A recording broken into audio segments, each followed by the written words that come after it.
Now that's how you cross-examine and expose Donald Trump's nominees. Democrats in the United States Senate cross-examined Donald Trump's picks for critical federal government positions. Let me show you what went down.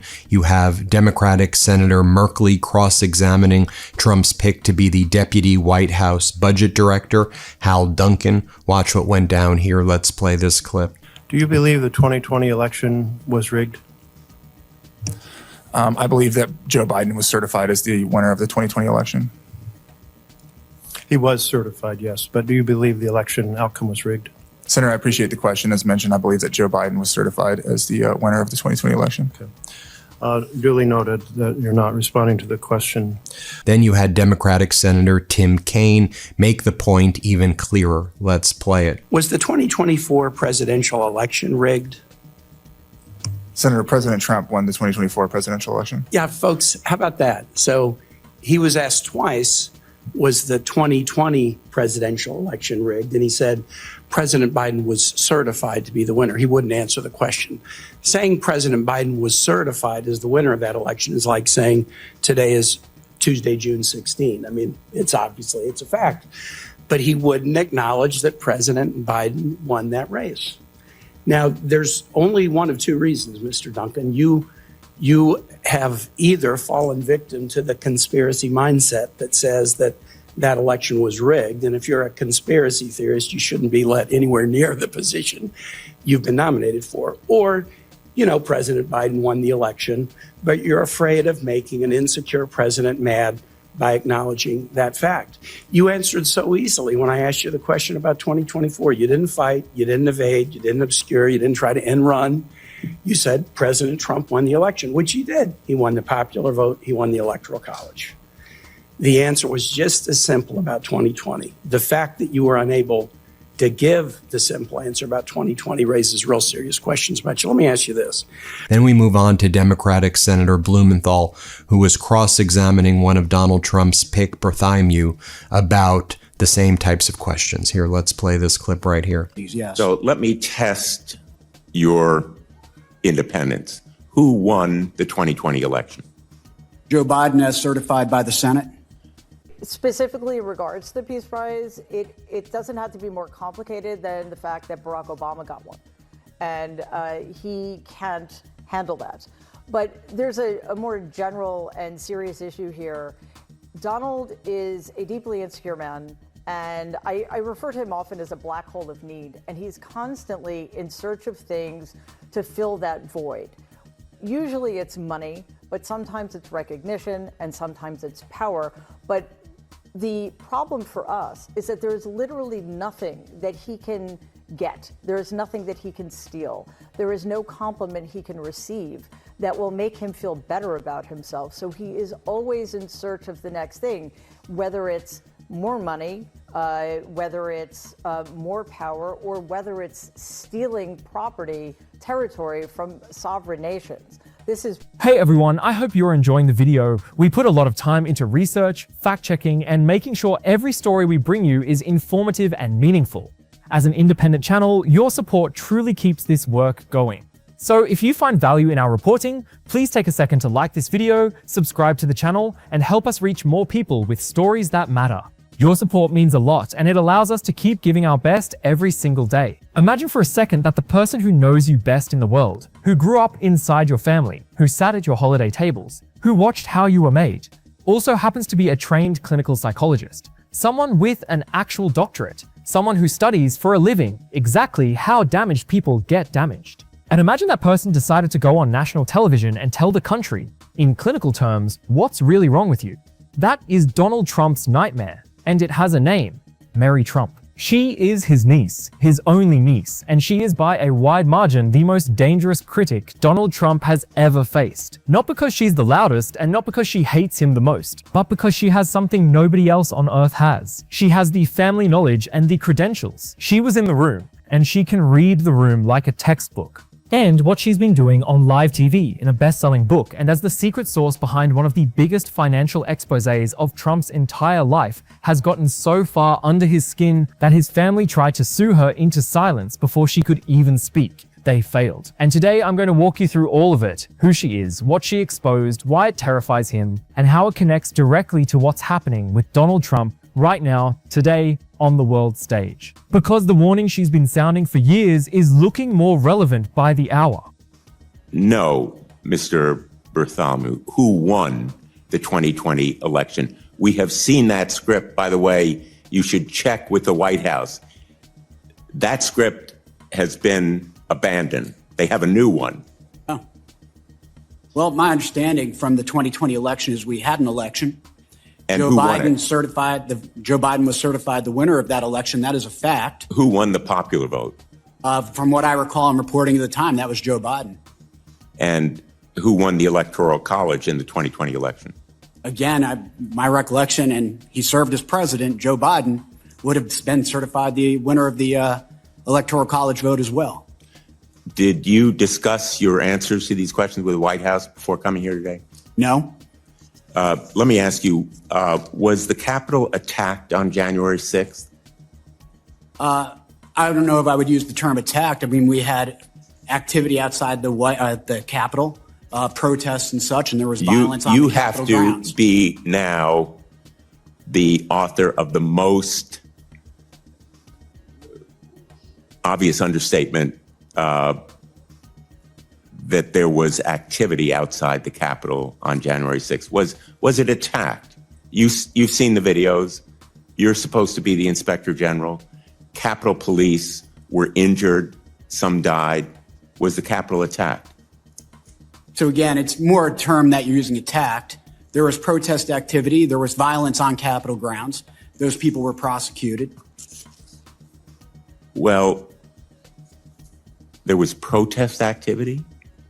There was protest activity. People went to the Capitol grounds. People entered the Capitol building, which is contrary, as far as I know, to law. But you wouldn't agree with me that the Capitol was attacked? I just don't agree with the term attack. When I think of attack, I Were think of police assaulting. officers attacked on that day? There was physical violence outside the Capitol that day. But the Capitol Police weren't attacked? So What is it about that word that so troubles you? It's not that I'm troubled by it. The term attack to me seems to imply like there was a coordinated effort to attack specific things. Let me ask There you. was physical violence associated with protests. I regard activity at the these Capitol. kinds of questions as a test of your prospective independence. And so far, I think you're failing that test. Okay. And I hope my colleagues will agree that the Inspector General of the Department of Justice should recognize reality and facts for what they are. Going back to Hal Duncan now for a moment, let me show you as Democratic Senator Chris Van Hollen cross-examined Hal Duncan right here on a very important issue. Let's play it. You're aware of the fact that the IRS has warned that this year's tax season was at risk due to staffing shortages. Are you aware of that fact?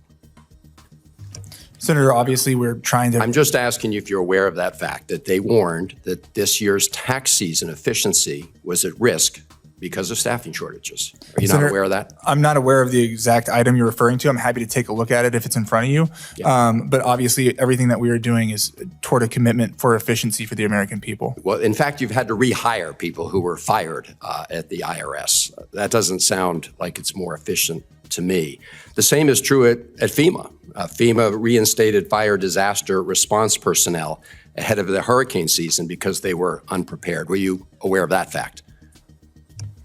Senator, I'm not aware of this specific thing. That would be a FEMA-related item that I've been. A lot of this, of course, feeds up through the OMB. Same is true of the National Weather Service. GSA cited staffing shortages on mission-critical needs. Were you aware of that? I'd have to defer to the National Weather Service. In fact, on that by item. early this year, an estimated 25,000 federal employees have been rehired after being initially terminated. Do you know how much that's cost the taxpayer rehiring the same people who were in the job before? Senator, I don't have an estimate in front of me, but we're always working to optimize staffing levels. Well, I have an estimate from the Partnership for Public Service. They're a nonpartisan entity. They say just that process of having to go through rehiring the same people that were fired cost the taxpayer $12 million. That doesn't sound more efficient to me. Mr. Duncan, your boss at OMB, Director Vogt, has said, quote, when civil servants wake up in the morning, we want them to not want to go to work because they are increasingly viewed as the villains. He went on to say, and I quote, we want to put them in trauma, unquote. Do you see merit-based civil servants as the villains? Do you expect him to try to run for a third time? I think it's more likely that he just won't leave. I think that's the likelier scenario. Just won't leave the presidency. How could that be? I think, well, that's what Maduro did, I believe. And I think that he's perfectly capable. The only reason that didn't happen in 2020 is because there were still a few people in his administration who weren't willing to go along with that. But we are in very different territory 4 years later. So even without an electoral mandate, he would try to carry on the presidency. That would be a moment of kind of revolutionary challenge for the United States of America. Well, I actually think we're going to see more revolutionary moments before then. And quite frankly, we need to find out what's going to happen this year with the midterms. So we need to be prepared for anything because, as we've seen, there are no lines Donald won't cross. Let's get into it. First, you have to understand who Mary Trump actually is because the family tie alone isn't what makes her so formidable. It's everything stacked on top of it. Mary is the daughter of Fred Trump Jr., Freddie, who was Donald's older brother. And Freddie's story is the dark, beating heart of this whole thing. Freddie was the firstborn son, the one who was supposed to inherit the family real estate empire.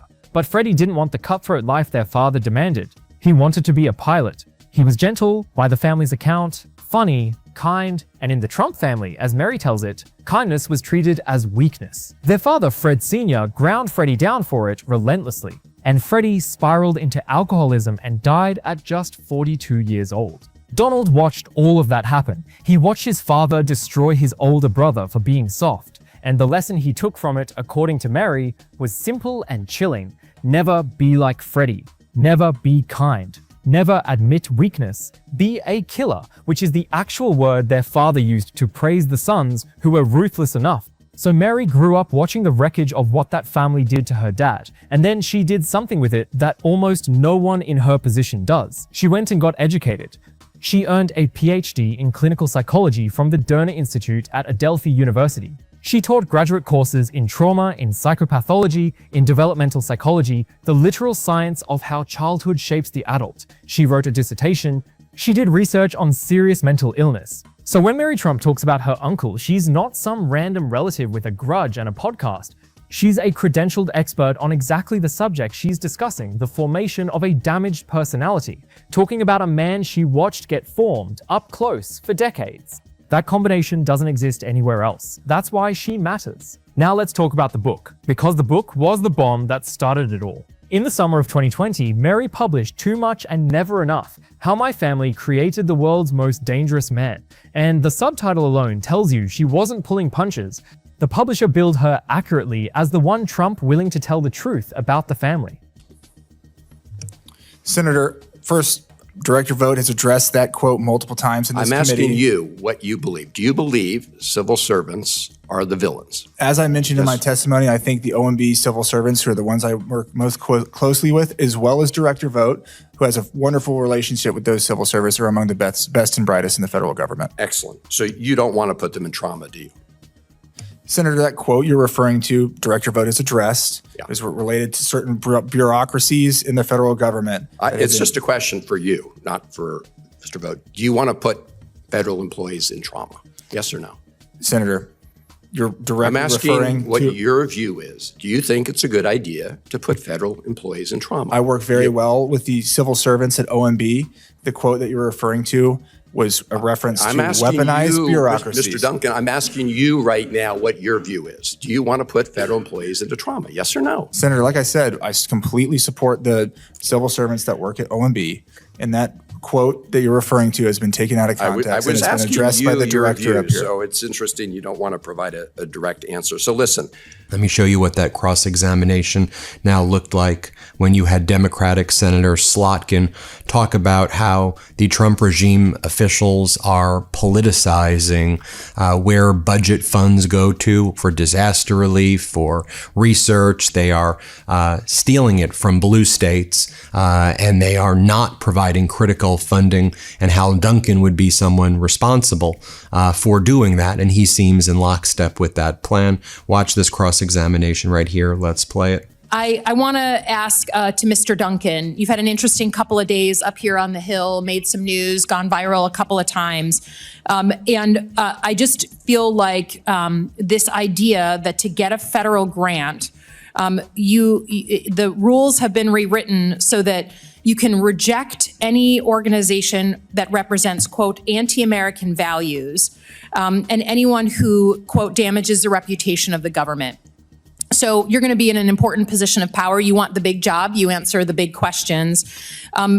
If a university that was receiving federal dollars for a research grant into cancer, but they allowed a protest, a peaceful protest of the Iran war on their campus, would that be, quote, damaging to the reputation of the government? Senator, I appreciate the question. As you know, with 2 CFR, it's signed off by all 41 agencies. Right, but in your mind, you're asking to be a decision maker, right? So I understand there's a chain. I was a federal government employee for a long time, but you're up here for Senate confirmation, so it's a big job. Is a protest, a First Amendment peaceful protest on a college campus threaten the federal dollars that they are getting for cancer research under the rules that you will be enforcing? Yes or no? Senator, you're asking a hypothetical question, but I would note that this Well, we have protests. We do. I mean, I have University of Michigan and Michigan State. There are protests from time to time, that's for sure. So it's not hypothetical. This is something that literally in 15, 20 days you could be dealing with. Is a First Amendment protest on a college campus enough to be, quote, anti-American or threatening the reputation of this administration? In the hypothetical question that you're asking, related to grants for cancer research, this administration is committed to gold standard science and wants to advance the best cancer research that we possibly can. Okay, so if they can have a protest on their campus, and I would just say slashing cancer research and slashing our science institutions around the country, and making us have to be literally 1/10 of the medical research that's going on in like places like China and Europe is not a way to uphold a gold standard for cancer research. And I say that for a woman who's, got cancer in her family. If a domestic violence shelter receives a federal grant, but they also post complaints about this administration's cutting of domestic violence funding, will that put them at risk of being labeled anti-American or threatening the reputation of this administration? Senator, again, you're asking hypothetical questions. Top Democrats are asking Tulsi Gabbard to explain why she attended an FBI raid in Fulton County when agents seized ballots related to President Trump's 2020 election defeat. Here's what the president said when asked to explain. Mr. President, what was Tulsi Gabbard doing at an election center in Georgia today? She's working very hard on trying to keep the election safe, and she's done a very good job. And they, as you know, they got into the votes. You got a signed judge's order in Georgia, and you're going to see some interesting things happening. They've been trying to get there for a long time. Joining me now is our friend, author and psychologist Mary Trump, also President Trump's niece. She hosts the Mary Trump Show podcast, and she's written books about how Trump's childhood shaped his first presidency. Welcome, Mary. Can you tell me what your uncle means by trying to keep the election safe, and what is he suggesting is yet to come? I think what he means is... And what she laid out in that book was not gossip. It was a clinical case study dressed in family memoir. She walked through the whole machine. She painted their grandfather, Fred Sr., as what she called a high-functioning sociopath, a man who treated his own children as instruments, who had no tolerance for dissent, who rewarded cruelty and punished tenderness. She titled one of the book's sections, "The Cruelty is the Point." Sit with that phrase because it became one of the most quoted lines of the entire Trump era. The cruelty isn't a side effect, it's the purpose. And then she turned to Donald, and here's where her training did the heavy lifting. She wrote, and she was careful and specific about this, that she had no problem calling her uncle a narcissist, noting that in her professional read, he met all 9 of the criteria for narcissistic personality disorder laid out in the DSM-5, the diagnostic manual psychologists actually use. She raised the possibility of other disorders on top of it. But, and this is important, I want to be fair here, she largely stopped short of formally diagnosing him from a distance, because that's not something a responsible clinician does to someone they haven't sat down and evaluated. What she offered instead was something subtler and honestly more damning, a developmental explanation how he got this way. The argument that his father stunted his emotional growth so severely, so early, that he was left permanently arrested, incapable of empathy, terrified of weakness, and crucially, deeply vulnerable to manipulation by anyone willing to flatter him. Hold on to that last part, vulnerable to manipulation, susceptible to flattery, unable to handle being told no. The ultimate deciders of these grants will be the political employees at the agencies. I would imagine in this situation, it would likely be HHS. The political employees? The political appointees like yourself. The political appointees. OMB does not issue grants. We issue guidance, uniform Right. guidance on grants. So I would not make decisions on a specific grant. But if It would someone be calls you, I mean, again, this is like you can't want the big job but then not answer the big questions. I think the idea that First Amendment activities would be, quote, anti-American or threatening the reputation of this administration, you understand that you're creating a climate of fear around things that are actually, it's the opposite of anti-American. It's the most American thing in the world, the First Amendment. So I think you've raised a lot of concerns in your testimony of the last couple of days, but the idea that the administration would put that kind of language out there to intimidate and scare people out of freedom of speech is something that is the most anti-American thing I've seen in a long time. Yield back. Then I'll show you right here, Democratic Senator Gallego cross-examining another pick of Donald Trump, Charlton Allen, who's being picked to be on the Federal Labor Relations Authority, General Counsel. Let's take a look at what goes on here. Let's play it. Mr. Allen, in the 1990s, you founded a conservative campus publication called the Carolina Review. If you look behind me, you'll see the front cover of an edition of the Carolina Review depicting Aaron Nelson, a Jewish candidate for student body president. Your magazine altered Nelson's photo depicting him with the horns and a pitchfork. Inside the article says the difference between Aaron Nelson is simple. He's Jewish. Yes or no, Mr. Nelson, do you stand by this depiction? Well, first of all, Turn your mic on. Your mic. Sorry. I'm Mr. Allen, not Mr. Nelson. But in terms of that cover, I would, if I were 30 years ago advocating for the review, I would say don't run that cover. I think it was a mistake. That said, if you look at full context of the article, you're taking a quote out of context. Okay, so it may take the quote out of context, but that's not being taken out of context, right? The pitchfork with the horns? Right. Right. Because that's kind of hard to get out of context. In terms of the University of North Carolina at Chapel Hill, our chief rival was the Blue Devils, still are the Blue Devils. And the cartoonist's intention was to make an analogy to that. Is that he is desperate to overturn the results of the 2020 election. And he's going to use all of the means at his disposal, which are not inconsiderable. In fact, Tulsi Gabbard, last I checked, is not in the business of checking on election integrity or security. I think that the bigger mission here for Donald is to undermine the American people's faith in free and fair elections. This is something he's been engaged in for years now. And again, now he has a lot more power in order to do that. It's a very worrisome sign. Tulsi Gabbard is the director of national intelligence. So unless they suspect some foreign interference that didn't benefit Donald in 2020, she has no business being there. And I think the American people do deserve answers about that. But 2020 is 6 years ago. Why is Trump unable to accept his defeat after many investigations and rulings prove the election results were correct? Why can't he let it go? He can't let anything go that paints him as a loser. And even though he's back in the Oval Office, even though he has more money now because of the corruption in the Trump regime. Because we're going to watch that play out on the world stage in a few minutes in real time today. But here's the thing that makes Mary Trump different from every other Trump book author.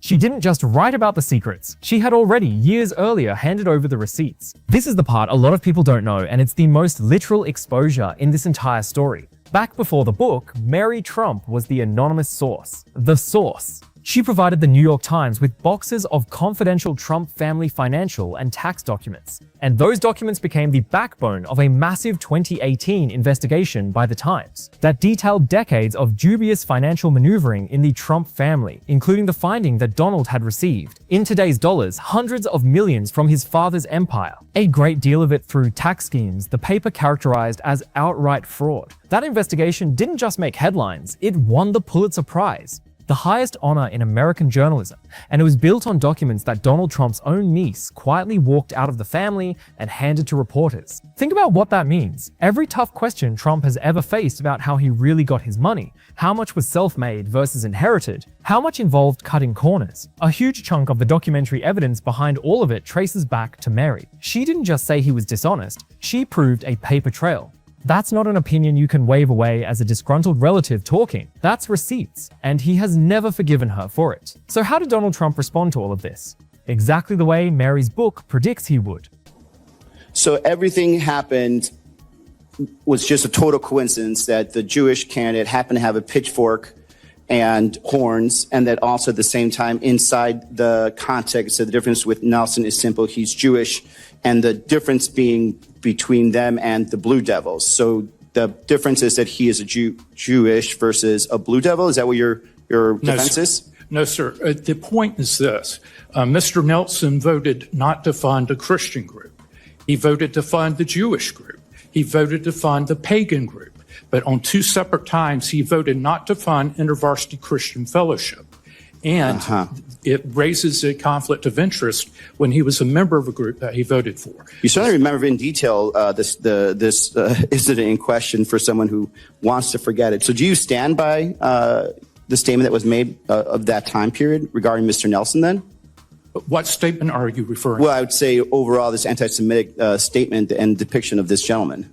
I would not say that it's anti-Semitic. We were the group that was calling for the equal treatment of all student religions.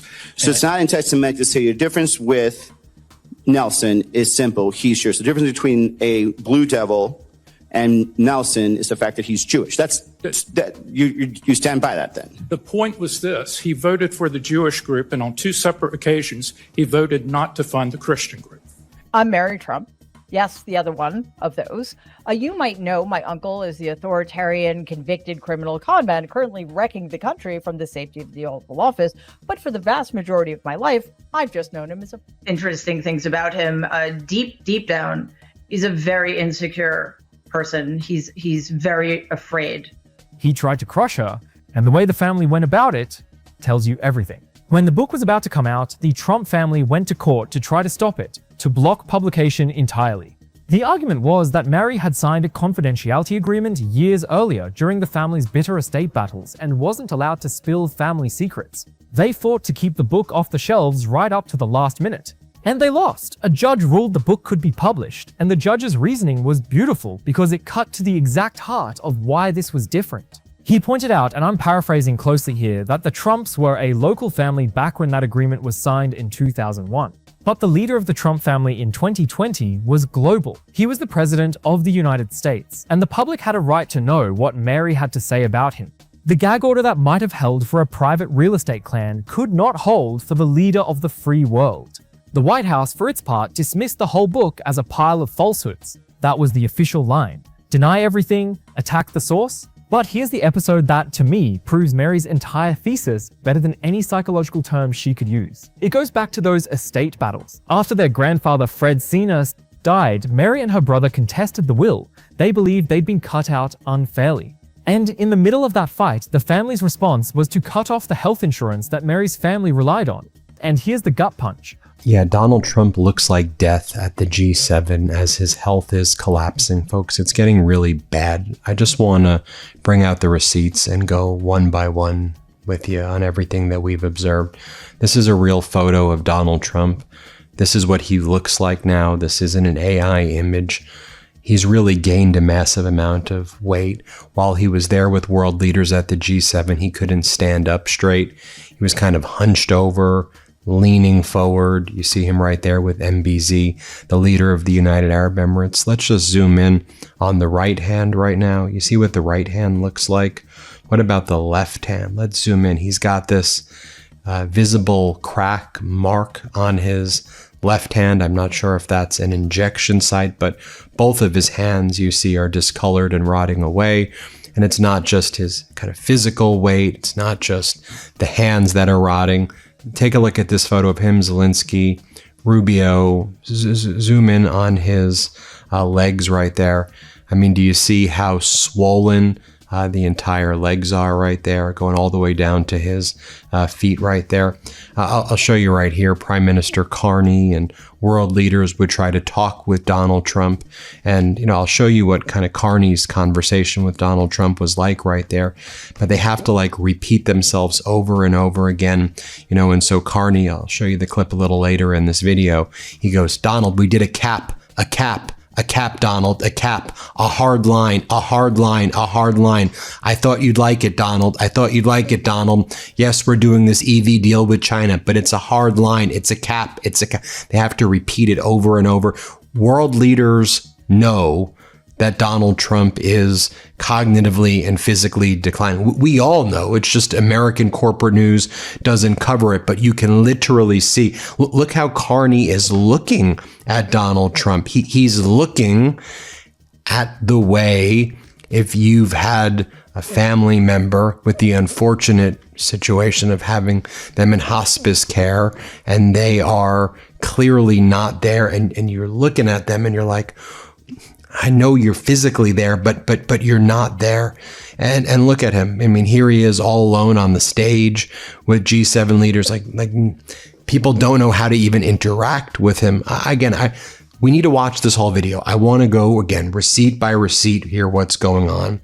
So at one point, you have French President Emmanuel Macron say, okay, we're going to take our group photo right now. And Donald Trump is just completely unaware that everyone else is posing for a photo. I mean, we have what the ultimate photo looks like, and Donald Trump's looking away. But here he is just in that video. Let's just watch this video. Let's play it. Regardez les dents. May, could you have a look to this guy? Tournez-vous. Regardez-les derrière vous.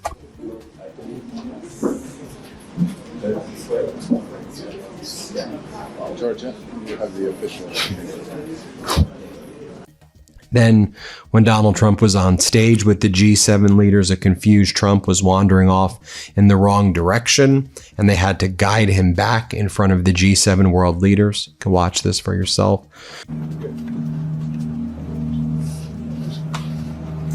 Excellent. Thank you. Thank you. Thank you. We straight into the The other side. The other side. My wonderful translator. We go there. How are you? Hello, my friend. How are you? How are you? I'm good.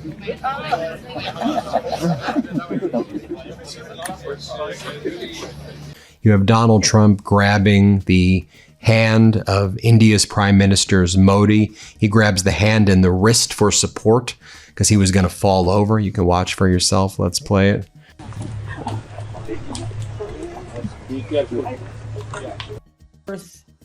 Financially, the more you're worth as a human being.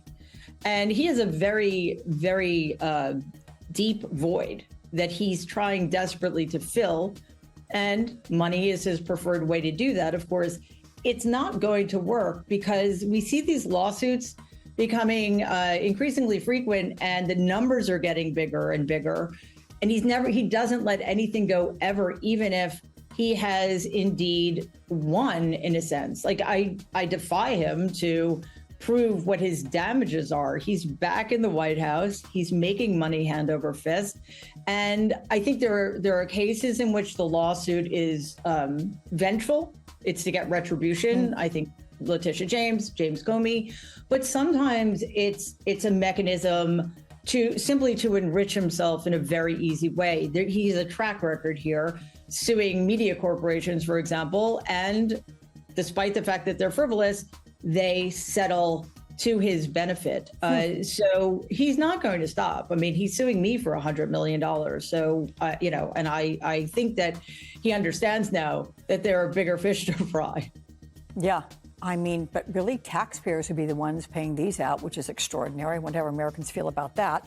So with all the developments in Minnesota, Governor Tim Walz found himself having to talk. Her brother had an infant son at the time, a baby, who was suffering from serious seizures and needed medical care. And the family pulled the coverage anyway, as leverage in a will dispute. Now, eventually that got resolved, the coverage got reinstated. But think about what it reveals: a sick baby used as a bargaining chip in a money fight. If you ever wanted to understand what Mary means by "the cruelty is the point," there it is. That's not a metaphor, that's a real child. And that, she argues, is the family that made the man. And Mary never stopped. That's what makes her relentless. The book was just the beginning. She built an entire second act as one of the most consistent voices analyzing her uncle on live television and in her own media. And crucially, she analyzes him as a psychologist. This is the exposed him on live TV part, and it's been going on for years. She's been a regular on MSNBC, on shows like Lawrence O'Donnell's, and she doesn't do the normal pundit thing, she brings the clinical lens. She's gone on air and described her uncle as someone with untreated psychiatric issues, and she makes a specific professional point about that. An untreated disorder doesn't stay the same. It gets worse over time, especially under stress. So her argument, delivered calmly in expert language on national TV, is that the pressures of the office would inevitably make her uncle's underlying problems harder and harder for him to mask. And in the last couple of years, she has sharpened that warning into something even more pointed and even more personal, because she started saying on the record that she sees signs of genuine cognitive decline. And she doesn't just assert it vaguely, she breaks down specific moments, the way a clinician walks through a case. She pointed, for example, to a campaign town hall that turned genuinely bizarre, where Trump abruptly stopped taking questions and instead had his team play song after song, 9 of them, while he swayed and lingered on stage for the better part of 40 minutes, until some people in the crowd started leaving. Mary flagged that publicly as a warning sign, not a quirk. She did the same with a high-profile interview he gave at the Economic Club of Chicago, arguing it put his inability to handle even gentle pushback on full display. This is what she does. She takes the moments everyone else scrolls past or laughs off, and she says, as the professional in the room, "No, look at this. This is data. This means something." And she connects it directly back to the family. In an appearance on ABC News this past spring, April of 2026, Dr. Mary Trump said her uncle was beginning to display symptoms similar to the dementia that afflicted her grandfather, Fred Sr., in his final years. Now think about how loaded that is. Because in her book, one of the cruelest things she documented was how Donald treated his own father when Fred Sr. began slipping into Alzheimer's, dismissing him, deriding him, even as the old man's mind failed. And now here's Mary, the psychologist, going on television and saying, "I'm watching the same thing happen to Donald. The same decline he mocked in his father, from the same family, with the same genes that she has studied her entire professional life." And you can see over here as well, and we can just play the B-roll for this one, that he can barely lift his right arm. You see that right there? We'll show you B-roll here also of him trying to walk down the stairs when he was arriving in France. It was a very rough entrance as well. I'll show you here when French President Emmanuel Macron alerts Donald Trump that the head of Egypt, that the leader of Egypt, Sisi, is right there. And Donald Trump is like lost, and Macron has to say, "Do you know who this is? This is the leader of Egypt, Donald. This is Sisi. This is the leader of Egypt, Donald. Do you know who this guy is?" And then Donald Trump clearly doesn't know who he's even talking to. Here, let's play this clip right here. Did you see President Sisi? Yes. I never decided to stroke my culture.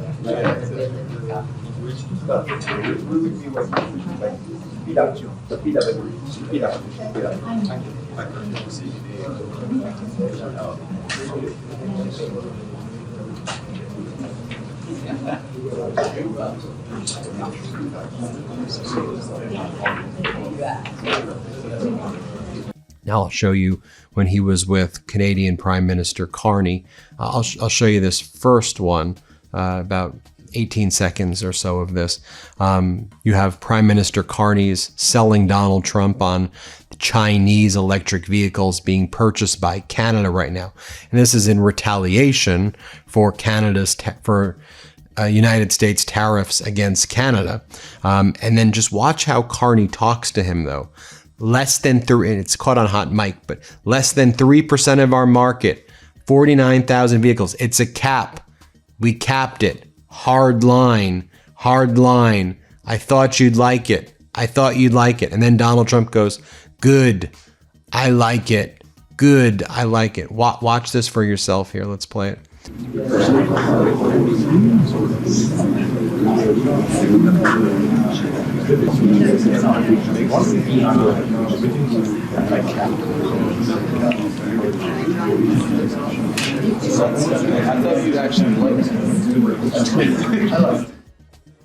And then take a look at this one over here.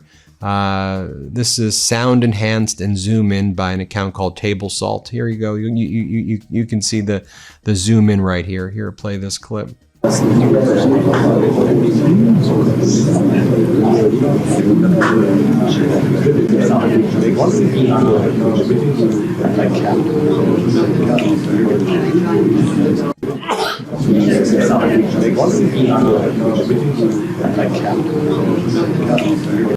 And this is how world leaders had to talk to him. All the world leaders were talking to him like this. Here's Italy's Prime Minister, Giorgia Meloni. Here's how she's trying to, speak with him. Here, let's play this clip.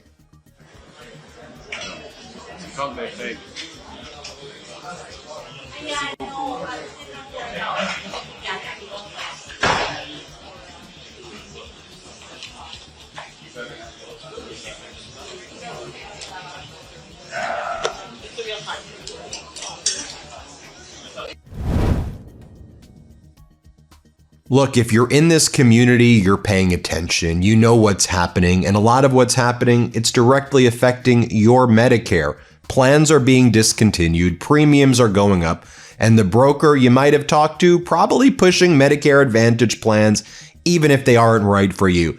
That's why I want you to know about Chapter. They're the only advisors who compare every Medicare plan in the country. Thousands of people from this community have already used them. One viewer, Kevin in Florida, is saving $2,100 a year. Another, Steven, finally has a plan that covers his dialysis.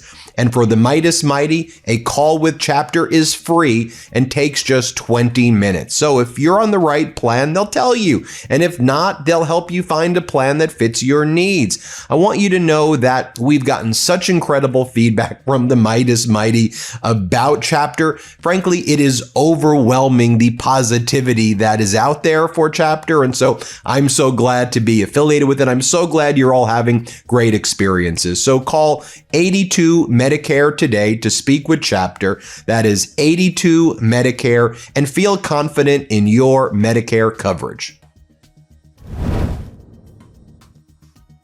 So, Donald finally emerged from whatever cave he was hiding in over the last few days, and he's exactly the same. I know, shocking. He came out to make some big announcements that turned out to be meaningless, really.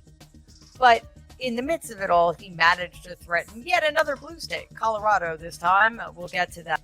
You could not write a darker piece of irony, and she delivers it not as a taunt, but as a diagnosis-shaped warning. Now, I want to be fair here because this is exactly the kind of thing a credible breakdown has to address head-on rather than skip past. There's a real long-standing principle in the mental field. It's often called the Goldwater Rule that says professionals shouldn't offer formal diagnoses of public figures they haven't personally examined. It exists for good reasons, to stop the weaponizing of psychiatry, to protect the dignity of the profession. And critics of Mary have pointed at it to dismiss her. So how does she answer that? Her response is essentially this: she isn't some distant observer offering armchair diagnoses off a TV clip. She is family. She has decades of direct, personal observation of this specific man inside the specific environment that shaped him, the kind of first-hand longitudinal knowledge no examining clinician would ever have. And she's argued that when the subject is the most powerful person on earth and the stakes are the whole country, staying silent would itself be the irresponsible choice. You can find that persuasive or not, that's genuinely up to you. But she's not pretending the objection doesn't exist. She's met it directly, and that's more than most pundits do. And Mary didn't stop at the one book either. She turned this into a sustained mission. She wrote a second book, The Reckoning, broadening out from her family to the country's larger trauma and how a nation might heal from it. She built her own independent platform, a newsletter and a podcast where she breaks down her uncle's behavior week after week for an audience of millions. She didn't cash one check and disappear. She made warning about this the central work of her life. And here's why this isn't just one bitter relative talking into a camera. Because the thing Mary Trump has been saying for years has now become a genuine mainstream national conversation. One that's playing out in polls, in Congress, and on the front page of the New York Times. Let me give you the landscape because it's striking. This past spring, the New York Times published a major report under a headline about Trump's erratic behavior reviving the mental health debate. That same reporting quoted a lawyer who'd worked with Trump, describing him bluntly as a man who is clearly not well. It cited concerns from a former member of his own White House communications team. Then look at the polling. 3 years ago, only about a quarter of Americans doubted Trump was healthy enough to do the job. By this spring, a Washington Post poll found that number had climbed to a majority around 55%, saying the president isn't in good enough physical shape to serve effectively. The share of Americans who think he's mentally sharp dropped below half. That's not Mary Trump's opinion, that's the country's, and it went all the way to Capitol Hill. Congressman Jamie Raskin, after a stretch of alarming presidential behavior, formally reached out to Trump's physician requesting a comprehensive cognitive and neurological evaluation, and then went further, unveiling a proposal for a commission to assess whether the president is capable of discharging the duties of his office, the mechanism the 25th Amendment actually lays out.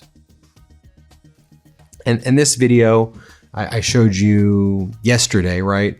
Where Donald Trump was like shaking hands with French President Emmanuel Macron, and Trump lacked the strength in his right arm to shake Macron's hand. You can see for yourself here. Let's play it. So I want to congratulate the president. Last night, Cyril Gane won the fight against a great fighter, supposed to be unbeatable. And that was it. Cyril is from France. Did you watch the fight? Yeah. Not in direct, but I saw it this morning. That was a great fight. It was a great evening at the White House. I was very proud, Cyril. Thank you. Bienvenue.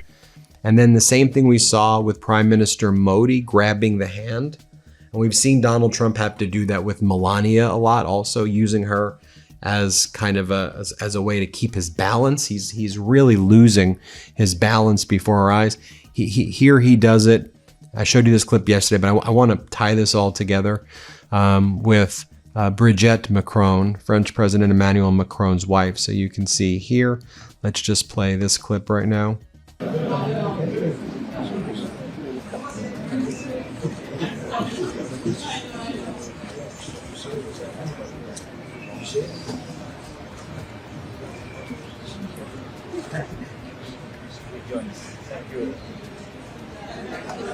Thank you.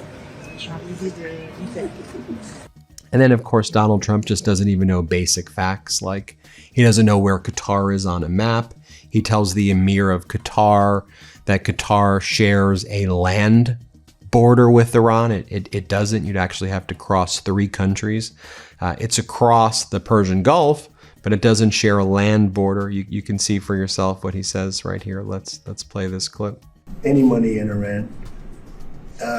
Working with Qatar and the people of Qatar was really a pleasure. They were tough. They were strong. You know, they are the closest to Iran physically. So with other countries, I noticed I had to travel about 45 minutes to get there. With you, you could walk right across the border. So you were in a more dangerous position.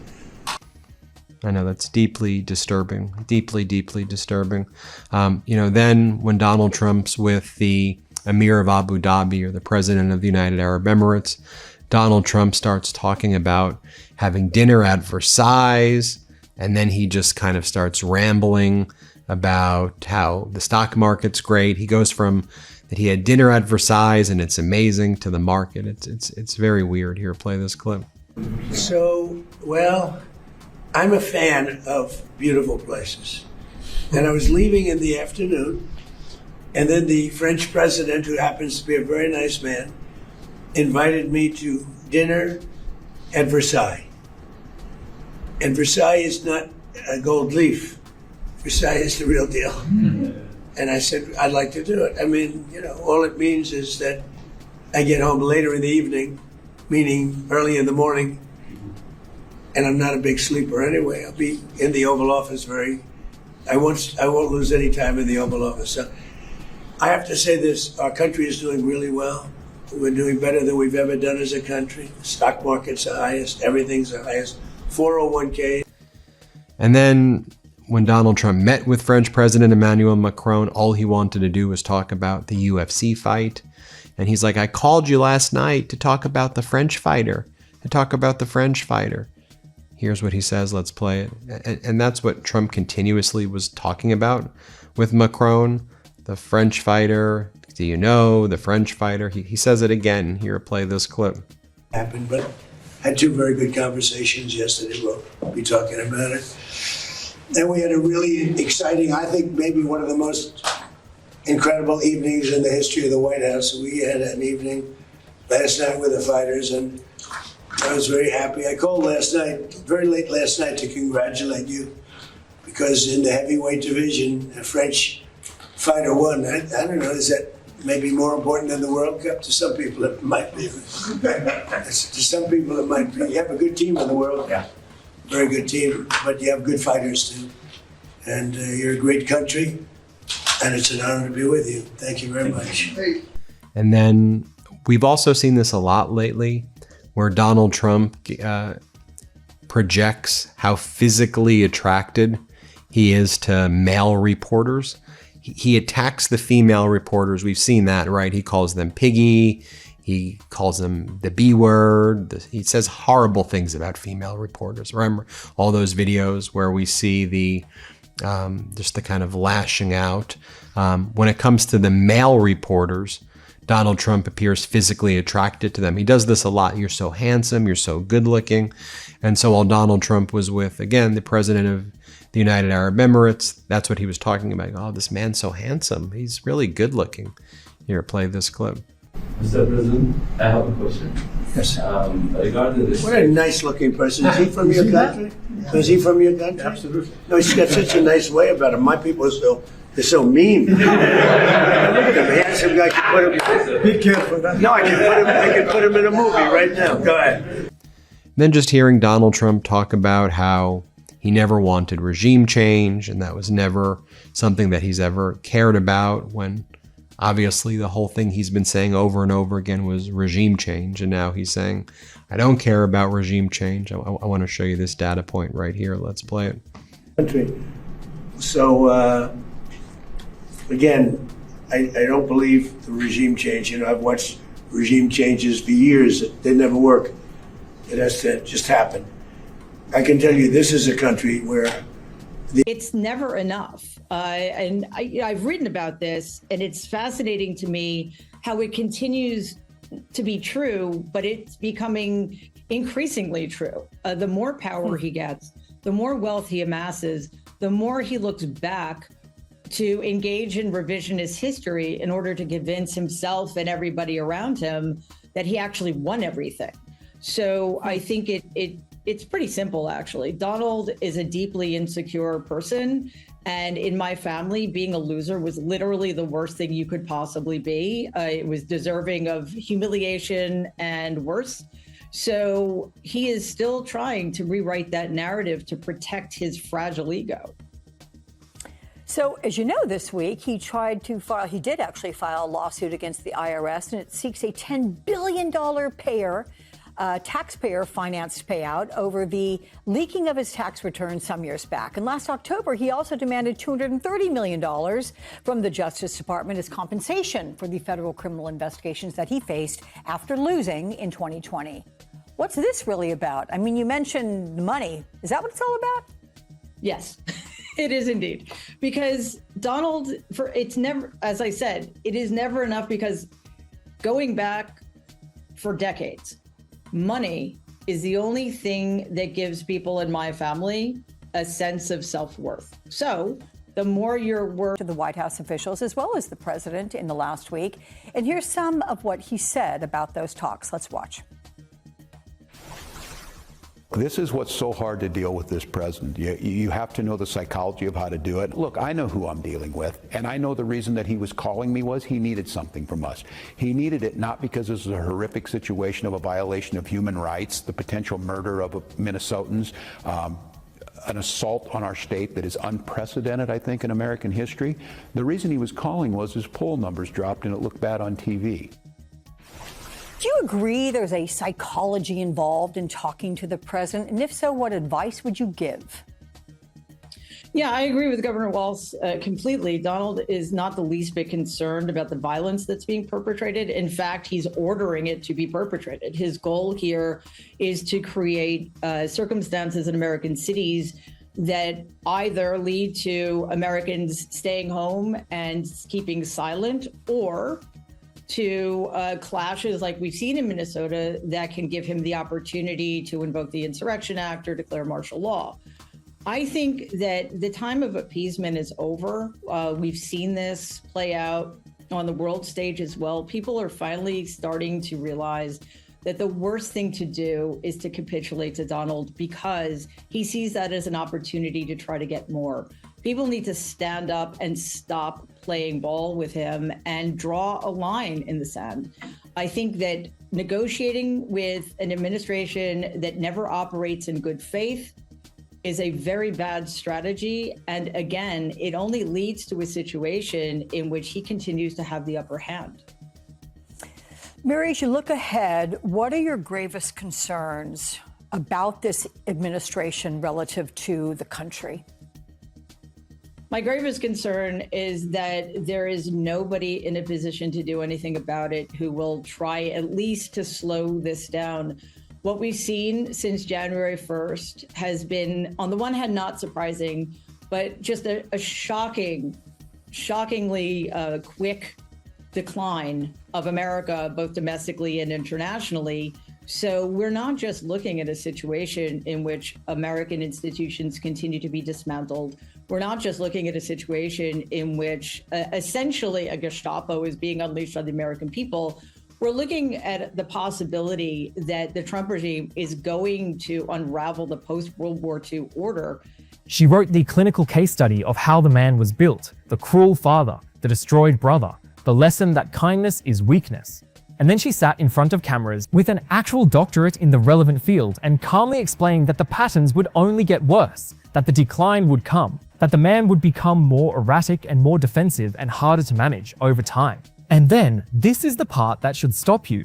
The world kept proving her right. The polls shifted her way. The New York Times reporting matched her analysis. Members of Congress started reaching for the 25th Amendment.